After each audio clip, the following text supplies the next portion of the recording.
Halo teman-teman semua, gimana nih kabarnya? Masih semangat kan buat belajar?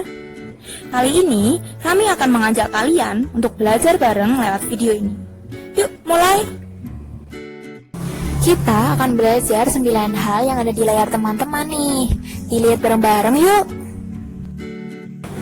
Psikologi dan perilaku. Psikologi adalah ilmu pengetahuan yang mempelajari tingkah laku dan proses mental. Ada juga yang menyebut psikologi sebagai studi saintifik tentang pikiran. Psikologi di sini memiliki 3 fungsi. Yang pertama menjelaskan, yang kedua memprediksikan, dan yang ketiga pengendalian. Menjelaskan di sini diartikan mampu menjelaskan apa, bagaimana, dan mengapa tingkah laku itu terjadi. Lalu, memprediksikan diartikan mampu meramalkan atau memprediksikan apa, bagaimana, dan mengapa tingkah laku terjadi. Sementara pengendalian, di sini diartikan mengendalikan tingkah laku sesuai dengan yang diharapkan. Consciousness atau kesadaran. Kesadaran sendiri telah menjadi suatu topik penting dalam kajian psikologi dan ilmu pengetahuan lain. Dalam kesadaran sendiri terdapat beberapa perspektif, namun yang paling kita sering jumpai dalam kehidupan sehari-hari adalah perspektif holistik atau Gestalt. Seperti ketika kita melihat pohon dan hewan dalam suatu gambar, manakah yang kita lihat terlebih dahulu, pohon atau hewan tersebut? Sensasi dan persepsi. Sensasi merupakan proses merasakan lingkungan sekitar melalui indera perasa, penglihatan, peraba, pendengaran, dan juga penciuman. Lalu, informasi tersebut akan dikirim ke otak dan diolah menjadi persepsi.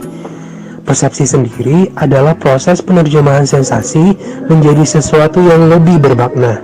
Misalnya, kita sedang melihat guru-guru kita yang sedang mengajar di depan kelas, tiba-tiba diam dan melihat sisi kelas dengan wajah yang ditekuk.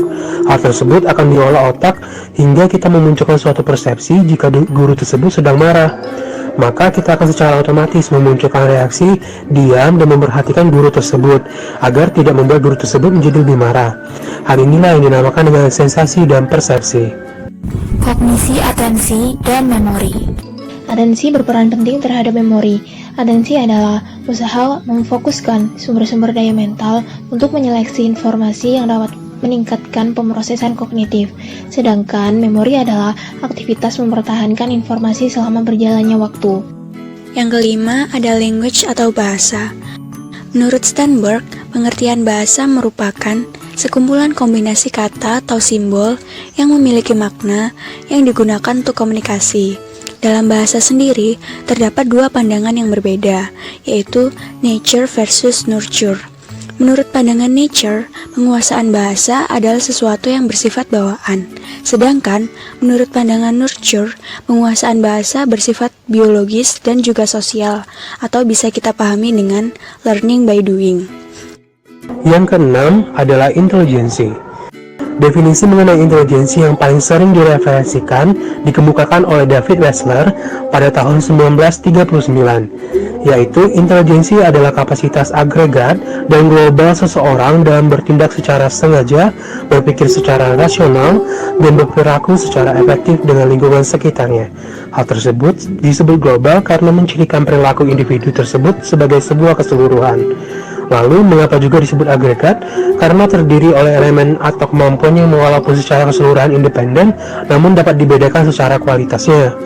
Sehingga orang yang memiliki intelijensi yang tinggi tidak harus selalu memiliki nilai matematika atau pelajaran sekolah lainnya yang tinggi juga ya teman-teman.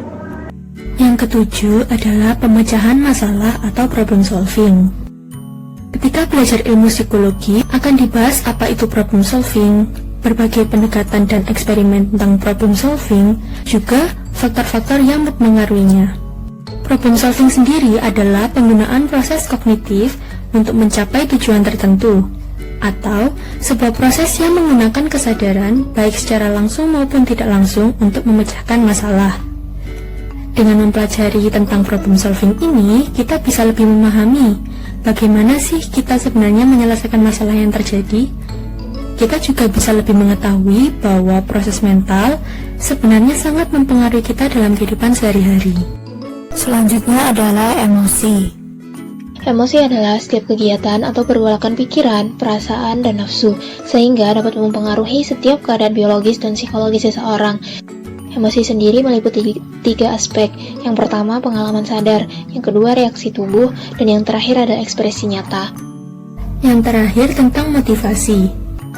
Motivasi sendiri adalah suatu keadaan yang mendorong seseorang untuk berperilaku dalam rangka mencapai tujuan. Dalam topik ini, kita akan belajar berbagai teori-teori terkait motivasi. Kita juga akan mempelajari bagaimana sih motivasi dalam kehidupan manusia itu sendiri, apa motivasi yang umum dimiliki oleh seseorang, apa motivasi yang terkuat, bentuk-bentuk motivasi, dan juga macam-macamnya.